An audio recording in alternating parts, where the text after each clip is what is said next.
1845 hectare जंगलों को नुकसान पहुंचा है।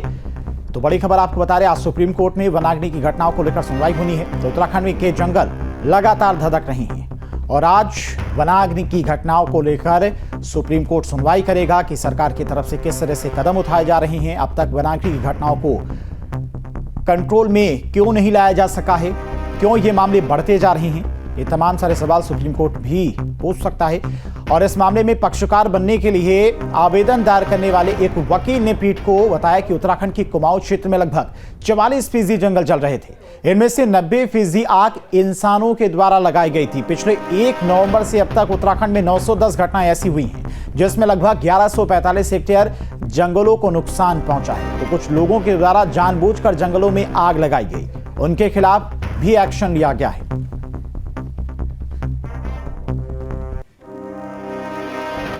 चलिए आपको देखते जंगलों की कुछ तस्वीरें दिखाते हैं जिसमें वनाग्नि से कहर बरपा हुआ है। जंगलों की आग और उसका धुंध प्रदूषण के साथ साथ अमूल्य वन संपदा को खाक कर रहा है। पौड़ी से भी बड़ी खबर, जहां पर लगातार जंगल धधक रहे हैं और आग पर काबू पाने के लिए वनाग्नि की घटनाओं को कम करने के लिए वायुसेना की भी मदद ली जा रही है। MI-17 हेलीकॉप्टर से आग पर काबू पाने की कोशिश की जा रही है। ये 4 तस्वीरें आप देख सकते हैं किस तरह से उत्तराखंड के जंगल धधक रहे हैं। NDRF, SDRF के अलावा सेना के जवान भी लगे हुए हैं। वन विभाग के अधिकारी भी आग पर काबू पाने की कोशिश में लगे हुए हैं। वहीं स्थानीय लोग भी जिनके इलाके इस आग की चपेट में आ गए हैं या फिर उनके घर आग की चपेट में आ गए हैं, वो अपने घर को बचाने के लिए भी आग बुझाने की कोशिश खुद से ही करते दिखाई दे रहे हैं। लाखों की वन संपदा, लगभग 1144 हेक्टेयर वन संपदा जलकर खाक हो चुकी है। हेलीकॉप्टर से मदद जारी है। हेलीकॉप्टर से माध्यम से उन इलाकों में पानी का छिड़काव किया जा रहा है जहां पर आग लगी हुई है। और आग का कहर इतना है, धुंध इतनी ज्यादा है कि हेली सेवाओं को बंद कर दिया गया है। विजिबिलिटी काफी कम हो गई, जैसा कि आप चौथी तस्वीर में देख भी सकते हैं। आग लगने की वजह से चारों तरफ धुआं फैला हुआ है और लोगों को धुएं से भी परेशानी हो रही। जिन लोगों को अस्थमा और सांस की तकलीफ है, उन लोगों को काफी ज्यादा इस एनवायरनमेंट से दिक्कत हो रही है। टिहरी, कर्णप्रयाग और पौड़ी की ये तस्वीरें हैं जहां के जंगल इस वक्त धधक रहे हैं। लोग आग बुझाने की कोशिश करते हुए दिखाई दे रहे हैं। वहीं वन विभाग, NDRF, SDRF भी आग पर काबू पाने की कोशिश में लगा हुआ है। जो अधिकारी हैं वो खुद ग्राउंड पर जाकर स्थलीय निरीक्षण कर रहे हैं। टिहरी में जिलाधिकारी मयूर दीक्षित ने खुद पहुंचकर स्थलीय निरीक्षण किया।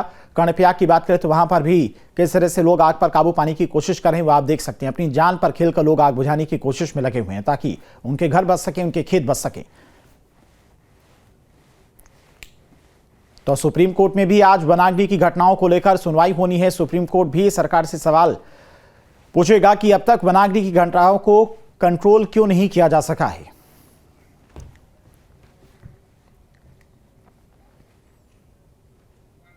तो पौड़ी से बड़ी खबर, यहां पर आदवाणी के जंगल में आग लगी है।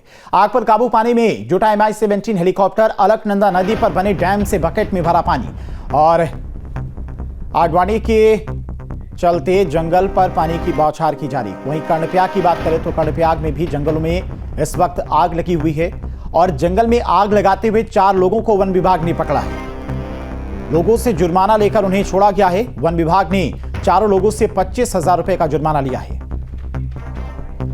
और इसी खबर पर तमाम जानकारी के साथ में कर्णप्रयाग से संवाददाता कुलदीप बिष्ट हमारे साथ जुड़ गए हैं। कुलदीप, अगर बात करें एक तरफ जहां पर उत्तराखंड के जंगल धधक रहे हैं, वहीं सुप्रीम कोर्ट में सुनवाई भी होनी है। सुप्रीम कोर्ट में जो वकील हैं उनकी तरफ से जो याचिका दायर की गई उसमें कहा गया है कि कुछ लोगों के द्वारा जानबूझकर आग लगाई जा रही है। हालांकि प्रशासन की तरफ से ऐसे लोगों पर एक्शन भी लिया गया, लेकिन कर्णप्रयाग में 4 लोगों को पकड़ा गया आग लगाते हुए।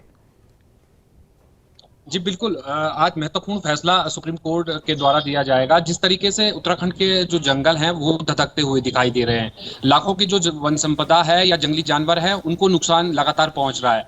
पौड़ी की मैं बात करूं तो आज और कल 2 समय जो आडवाणी का जंगल है वो काफी तीव्रता से आग की चपेट में आ गया, जिसको कंट्रोल करने के लिए जो MI-17 हेलीकॉप्टर है वायुसेना का, उससे छिड़काव पानी का लगातार किया गया। फिलहाल स्थिति अभी बेहतर देखी जा रही है। जो लोग जंगलों में आग लगा रहे हैं, लगातार उनके खिलाफ कार्रवाई जरूर अमल में लाई जा रही है। मैं बता दूं कि पौड़ी में भी 3 युवकों को पकड़ा गया है जो आग लगाते हुए पकड़े गए हैं और उन पे मुकदमे भी दायर कर दिए गए हैं। जी कुलदीप, जिस तरह से लोगों के द्वारा आग लगाई जा रही है, सिर्फ जुर्माना लेकर इन्हें छोड़ दिया जा रहा है, लेकिन इन लोगों की वजह से लाखों की वन संपदा अब तक जलकर खाक हो चुकी है। तो कोई इसको लेकर कोई कड़ा एक्शन को लेकर प्लान नहीं किया बनाया गया है?